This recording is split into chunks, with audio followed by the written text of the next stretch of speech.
오늘 밤에 저희들이 이사야서 42장을 읽었습니다.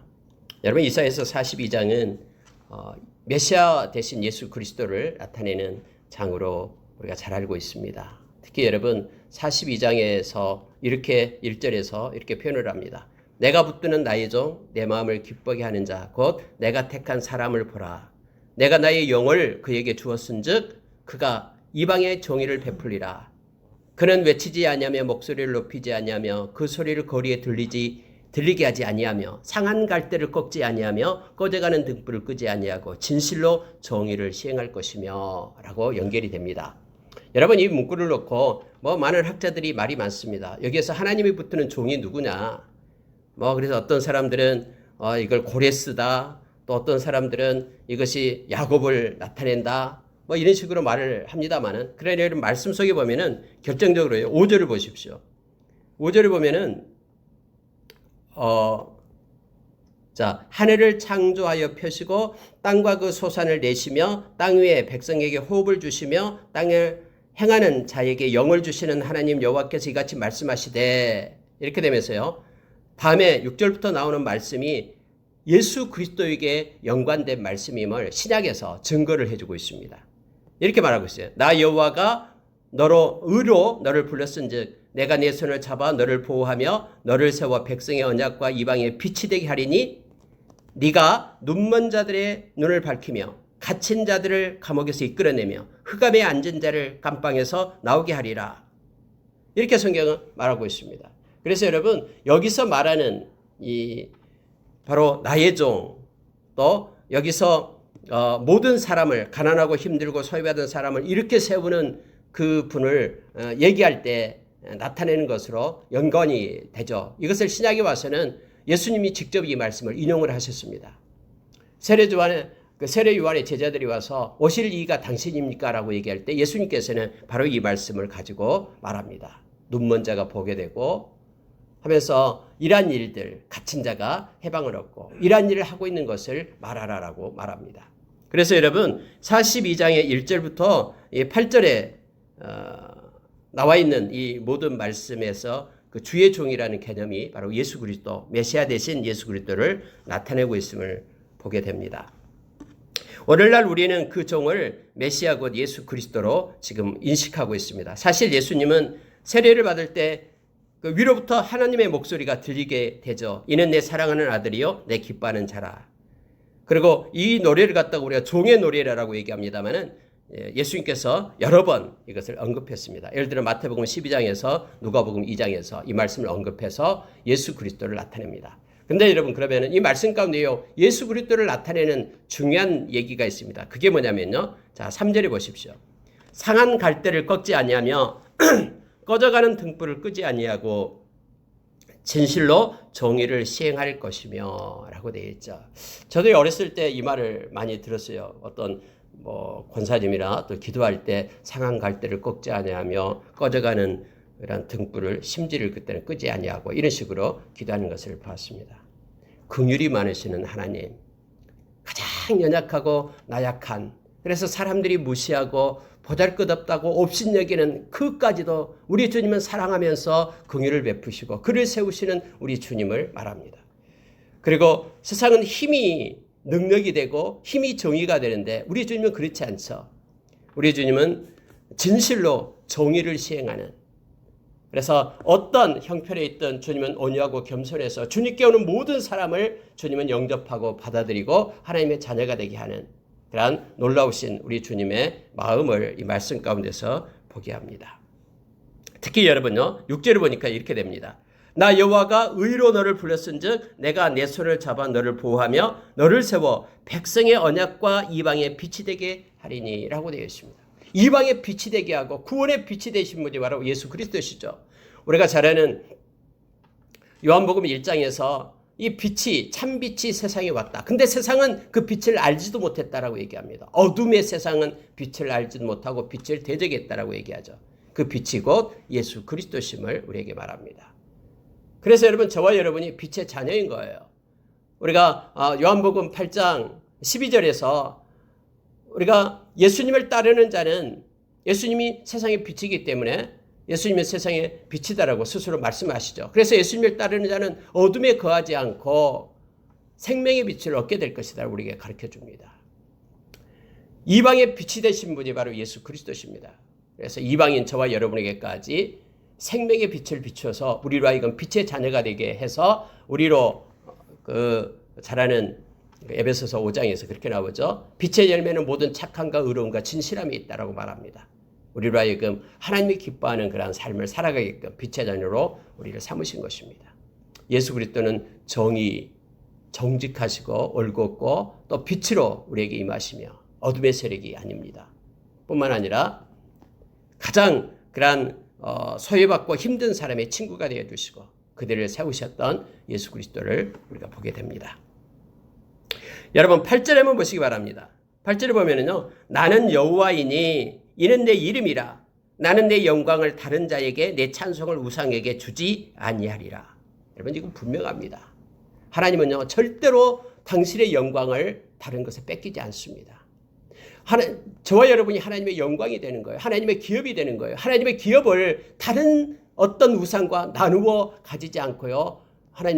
우리 주님은 포기하지 않습니다. 우리가 요한복음 17장에서 예수님께서 하나님을 향하여 기도하는 것은요. 하나님이 나에게 맡겨준 영혼은 절대로 하나님 제가 떠나버리지 않고 버리지 않습니다. 끝까지 보존하고 함께 해달라고 하나님께 기도하고 있는 예수님의 모습을 보게 됩니다. 하나님 아버지 제가 기도하는 것은 저들을 보존하게 해달라고 악으로부터 저들을 지켜달라고 그렇게 예수님께서 중보기도하고 있는 모습을 보게 되죠. 여러분 여기서 나는 여호와이니 이는 내 이름이라 해서 여호와라는 이름에 대해서 오늘 새벽에도 말씀을 잠깐 나눴습니다. 여호와라고 얘기할 때는 영원하신 하나님을 나타낼 때 여호와라고 말합니다. 그래서 하나님은 영원하신 하나님이에요. 스스로 있는 자, 영원하신 하나님. 이것이 여호와라는 뜻이죠. 그래서 하나님께서는 말씀하신 것은요. 영원하신 분이기 때문에 스스로 처음이고 스스로 마지막이 되시는 하나님이기 때문에 반드시 지켜낸다라는 거예요. 만약에 성경 말씀에 내가 너희를 떠나지 않고 너를 버리지 않고 너와 함께 하겠다라고 우리 주님이 말씀했으면 그 말씀은요. 변함이 없는 거예요. 그래서 우리는 그 하나님을 우리가 믿고 의지하는 것입니다. 영원하신 하나님이기 때문에 변덕스럽지 않습니다. 신실하게 진실되게 우리는 말씀을 순종하면서 나아가는 우리가 되기를 원합니다. 여호와의 이름 때문에 그렇습니다. 그래서 여러분 나는 내 영광을 다른 자에게 내 찬송을 우상에게 주지 않는다. 절대로 나누지 않습니다. 그리고 우리가 하나님의 그러한 멸류관이 되기 때문에 하나님 우리를 보존하고 끝까지 지키십니다. 다음에 여러분 이제 밑에 보면은 다음 장에 이사야서 43장에 보면은 하나님께서 그렇게 말합니다. 내가 너를 지명하여 불렀다. 너는 내 것이다. 절대로 바꾸지 않는다. 그래서 우리가 이 하나의 사실을 가지고 있으면요. 우리는 어떤 형편과 처지에 있다고도요. 우리가 낙심하지 않습니다. 왜냐하면 하나님이 책임지기 때문에. 하나님이 책임지고 우리를 붙들어 준다라고 성경은 약속해 주고 있기 때문에 그렇습니다. 여러분 10절에 내려가면은요. 새 노래가 나옵니다. 뉴송에 대해서 나오는데 보십시오. 항해하는 자들과 바다 가운데의 만물과 섬들과 거기에 사는 사람들아. 이 말은요. 모든 우리가 인생을 항해한다라고 얘기하죠. 인생의 항로. 그래서 모든 사람을 가리킵니다. 어려움 속에 있던 또 여러 가지 일을 행하고 있던 이 세상에 살고 있는 모든 인생들아 라고 말합니다. 여호와께 새 노래로 노래하며 땅끝에서부터 찬송하라 라고 말합니다. 하나님께 새 노래로 노래할 것을 지금 말하고 있는 것입니다. 왜요? 하나님은 우리를 버리지 않고 끝까지 지키시기 때문에 절대로 우리를 떠나지 않기 때문에 어떤 형편과 처지에 있던 우리는 새 노래로 하나님께 찬양할 것을 말하고 있습니다. 특히 땅끝에서부터 찬송하라라고 성경은 말하고 있습니다. 그래서 계속하는 거예요. 보십시오. 11절에는요. 광야와 거기에 있는 성읍들과 게달 사람이 사는 마을들은 소리를 높이라 라고 말해요. 여러분 광야에서 뭐가 있겠습니까? 광야가 성읍도 아닌데 광야가 뭐가 좋은 게 있다고 거기서 소리를 높여서 하나님을 찬양할 수 있겠습니까? 그러니까 이것은 어떤 형편과 처지에 있든 새 노래로 하나님을 찬양할 것을 말합니다. 왜냐하면 하나님은 좋으신 하나님이고요. 우리를 책임지시기 때문에 그렇습니다. 여기서 특히요. 게달의 사람이 사는 마을들은 소리를 높이라. 이게 말입니다. 게달이 어디를 얘기합니까? 저 아라비아 그 유목민들을 갖다 이 게달 지역이라 얘기하잖아요. 거기에서 그렇게 흡족하지 못한 상황과 환경임에도 불구하고 소리를 높여 하나님을 찬양할 것을 성경은 말하고 있는 거예요. 셀라의 주민들아 노래하며, 셀라는 에돔의 수도죠. 이 에돔 땅에 있는 셀라에서 하나님께 찬양하라라고 얘기합니다. 소리를 높여서요. 자, 12절에 보니까 여호와께 영광을 돌리며 섬들 중에서 그의 찬송을 전할지어다. 여호와께서 용사같이 나가시며 전사같이 분발하여 크게 외쳐 크게 부르시며 그 대적을 크게 치시리로다. 왜 찬양하냐 그러면요, 하나님께서는 간섭하신다라는 거예요. 용사처럼 전사처럼. 그래서 모든 일을 평정하시고 좋은 일을 우리를 위하여 행하시는 그 하나님 때문에 어느 곳에 있든, 광야에 있든 게달에 있든 아니면은 저기 셀라의 주민들이든 산꼭대기에서 있든 모두가 다 하나님을 찬양하고 하나님을 경배할 것을 말합니다. 여러분, 우리가 하나님께 영광을 돌리고 또 하나님을 찬양할 수 있고 새 노래로 하나님을 부를 수 있는 것은 결국은 믿음으로 할 수밖에 없습니다. 아니, 세상에 돌아가는 모든 일들이 항상 기뻐하는 일만 있는 게 아니잖아요. 또 항상 감사할 일만 있는 게 아니죠. 그래서 형편에 따라서 우리가 기뻐하고 감사할 수 없는 거예요. 우리는 믿음으로 말씀을 의지하면서 이것이 하나님의 뜻이다라고 우리에게 가르쳐 주니까 믿음으로 항상 기뻐하고 믿음으로 쉬지 말고 기도하고, 쉬지 말고 기도하라는 것은요, 기쁜 일이 있을 때나 힘든 일이 있을 때나 믿음으로 우리가 하나님 앞에 교제 가운데 기도하는 거예요. 또 믿음으로 감사하는 거예요. 범사의 모든 일, 어려운 일이든 힘든 일이든 모든 일이 있을 때마다 하나님, 이걸 통해서 나에게 무슨 역사를 행하시려고, 무슨 좋은 일을 행하시려고, 지금은 알지 못하지만은 내가 깨닫게 될 때 하나님께 영광 돌릴 그 크고 아름다우고 존귀한 일을 행하시기 위하여 지금 이러한 일을 나에게 베푸십니까? 저는 믿습니다. 그래서 하나님께 의지하고 의탁하고 하나님, 제가 범사에 감사하기로 작정합니다. 이렇게 하나님께 감사하며 저희들이 나가기를 원합니다.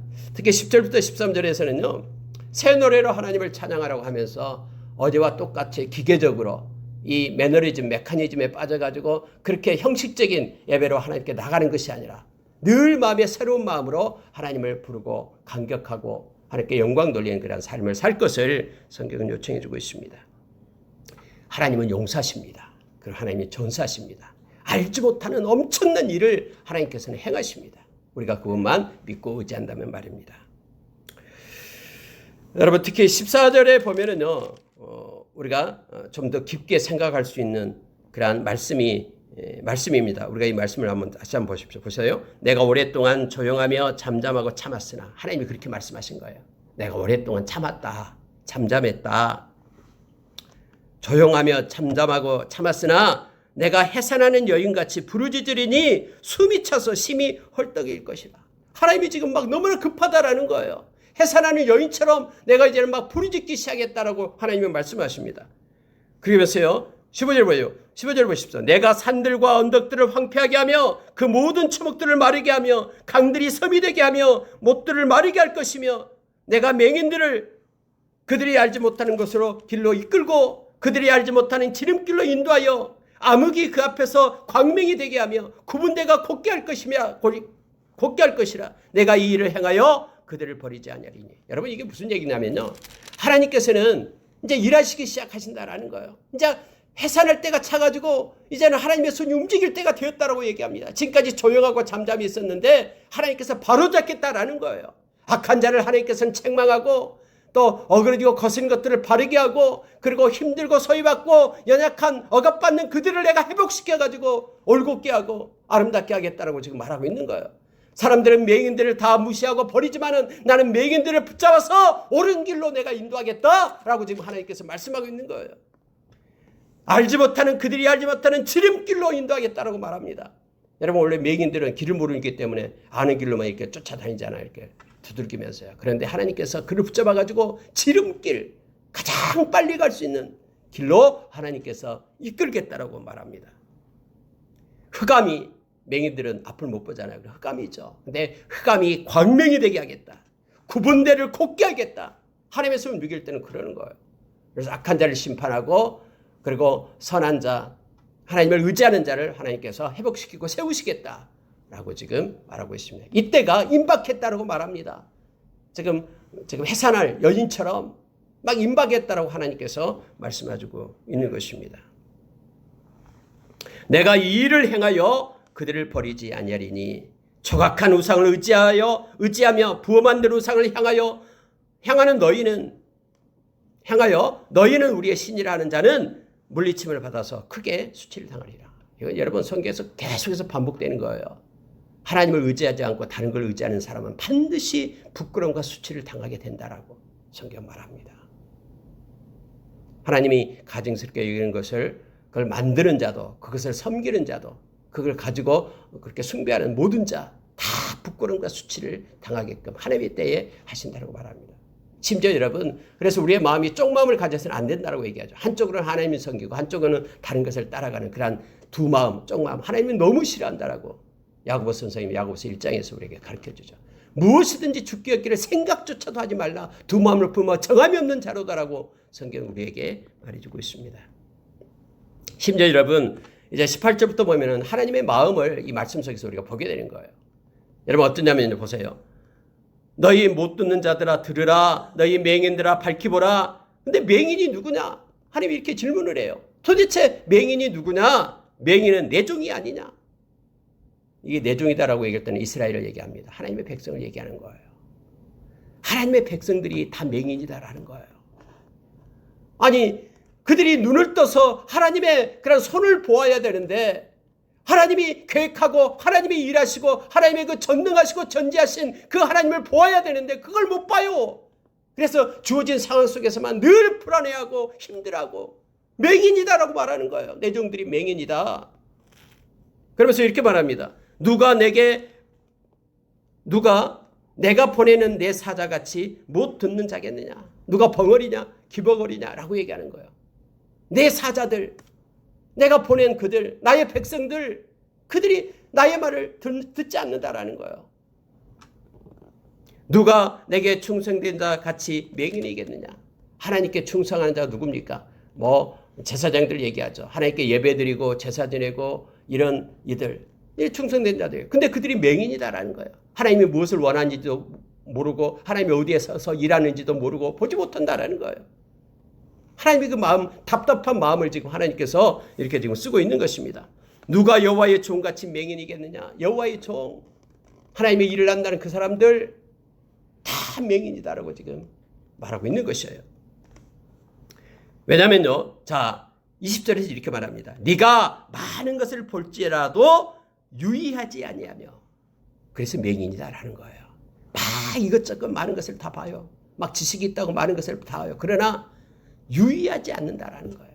하나님의 마음, 하나님의 뜻, 하나님이 보는 그 시선의 끝자락, 그것을 보지 못한다라는 거예요.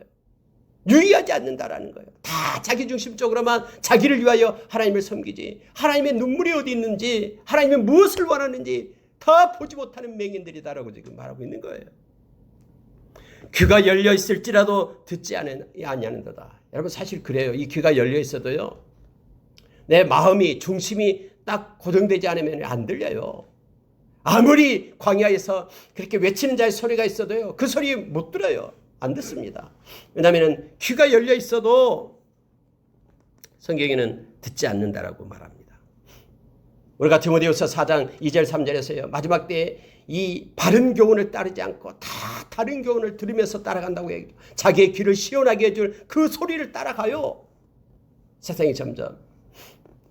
그래서 그들이 다 맹인이다 라고 지금 귀머거리다 라고 말하고 있는 거예요. 자, 여러분 21절 보십시오.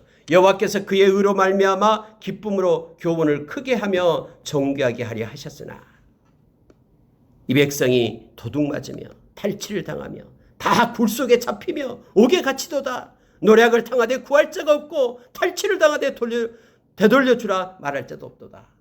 하나님께서 원하는 건 뭐냐면 다 존귀한 자로, 기쁨으로 교훈을 크게 하며 존귀한 자로 존귀하게 여기려 했다라고 지금 성경 말합니다. 그런데 내 백성들은 다 이처럼 맹인이고 귀머거리가 되어서 심판을 받을 수밖에 없다라는 거예요. 그래서 이 백성이 도둑맞고 탈취당하고 굴 속에 들어가 있고 옥에 잡히고 노략을 당하고 이러한 그런 결과를 낳게 되었다라고 말합니다. 여러분, 하나님께서는 이러한 안타까운 마음을 가지면서 23절에서 이렇게 말합니다. 너희 중에 누가 이 일에 귀를 기울이겠느냐? 누가 뒤에 올 일을 삼가 듣겠느냐? 야곱이 탈취를 당하게 하신 자가 누구냐? 이스라엘을 약탈자에게 넘기신 자가 누구냐? 여호와가 아니시냐?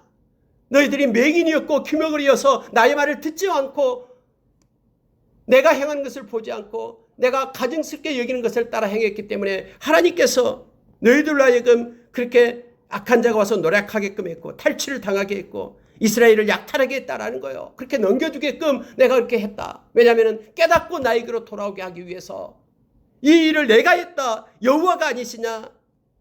라고 말합니다. 그래서 우리가 그에게 범죄하였도다라고 이사야는 고백을 하고 있는 거예요. 우리가 하나님께 범죄했기 때문에 하나님께서 우리를 그렇게 약탈자에게 넘겼고 맹인으로 기머거리로 그렇게 살게 했다라고 말하고 있는 것입니다. 그들이 그의 길로 다니기를 원하지 아니하며 그의 교훈을 순종하지 아니하였도다. 하나님의 백성이 하나님의 말씀을 버리게 되고요. 순종하지 않고요. 하나님의 교훈을 순종하지 않고 주님께서 가르쳐준 길로 다니기를 원하지 않았다. 이런 범죄 때문에 하나님께서 이스라엘 백성을 그렇게 유기시키며 약탈자에게 넘겼다라고 지금 말하는 것입니다. 25절 보고 마치겠습니다. 그러므로 여호와께서 맹렬한 진노와 전쟁의 위력을 이스라엘에게 쏟아 부으심에 그 사방에서 불타오르나 깨닫지 못하며 몸이 타나 마음에 두지 아니하는도다. 여러분 중요한 말씀을 하고 있는데요. 이사야는 이스라엘 백성을 향하여 제발 좀 깨달아라라고 얘기합니다. 지금 어렵고 힘든 거 이거 하나님께서 지금 너희들을 사랑하기 때문에 깨달아라라고 이렇게 지금 부르고 있는데 너희들이 깨닫지 못한다라는 거예요. 맹인이기 때문에 보지 못하고 듣지 못하고 그렇다라고 얘기합니다. 안타까워서 지금 하나님의 마음을 가지고 이사야는 외치는데 이렇게 표현을 해요. 보십시오. 사방에서 불타오르나 깨닫지 못하고 막 불이 타오르고 있어요. 그런데 그것을 지금 깨닫지 못하고 있다고 말하는 거예요. 심지어 여러분 이렇게 말합니다. 몸이 타나 마음에 두지 아니하도다. 몸이 막 타요. 불에 타고 있어요. 그런데 깨달음이 없어요. 불이 탔는지 마는지. 마음에 두지 않는다라는 거예요. 여러분 우리가 늘 깨어 있기를 원합니다. 그리고 하나님의 말씀에 순종하는 자로 우리가 서기를 원합니다. 하나님은 지금 뭐가 안타까워서 또 회복하고 또 새롭게 되기를 원하면서 하나님의 백성이 새 노래로 매일매일 구원의 간격으로 하나님께 영광 돌기를 원하는 그런 하나님인데 하나님의 백성들은 오히려 하나님의 뜻을 알지도 못하고 깨닫지 못하는 것에 대해서 안타까움을 지금 역설적으로 지금 이사야는 표현하고 있음을 보게 됩니다. 언제나 이사야의 그런 한 장에도 이처럼 하나님께서 행하시는 앞에서는 예수 그리스도를 통해서 열방의 빛이 되고 그래서 많은 이들을 예수님이 구원하실 것이다라고 말하고 있는데 지금 현 상황에서 이스라엘 백성들은 다 하나님을 떠나고 말씀을 떠나서 그러나 깨달지 못하는 맹인으로서의 모습을 지금 신랄하게 외치고 있음을 보게 됩니다. 저와 여러분도요. 이 어떤 형식주의에 빠져버리면요. 똑같습니다. 이사야 1장에서 나온 것처럼 하나님을 그토록 싫어하는 거예요. 다시 말하면 형식적으로 예배드리고 형식적으로 하나님 찬양하고 그래서 안에 감동도 없고 아무것도 없는 거예요. 그냥 하나님에게 그냥 두려운 존재로서 이렇게 하지 않으면 나에게 뭐 벌을 줄까 봐 막 그거밖에 없는 거예요. 근데 하나님이 이걸 너무너무 싫어합니다. 우리가 매일 우리의 마음을 새롭게 함으로 하나님께 찬양할 때 그게 새 노래가 되는 것이고요. 또 하나님은 지금도 막 해산한 그런 여인처럼 하나님 지금 막 급하셔요. 하나님이 이제 막 때가 되면 금방 움직이실 거예요. 그래서 우리는 늘 깨닫고 하나님 앞에 회개하고 돌아오고 하나님의 마음과 뜻을 가지고 살아가는 우리가 되기를 원합니다. 지금 이사야의 마음이 이사야에서 외치고 있는 것이 바로 그거예요. 돌이켜 하나님의 마음을 가지라.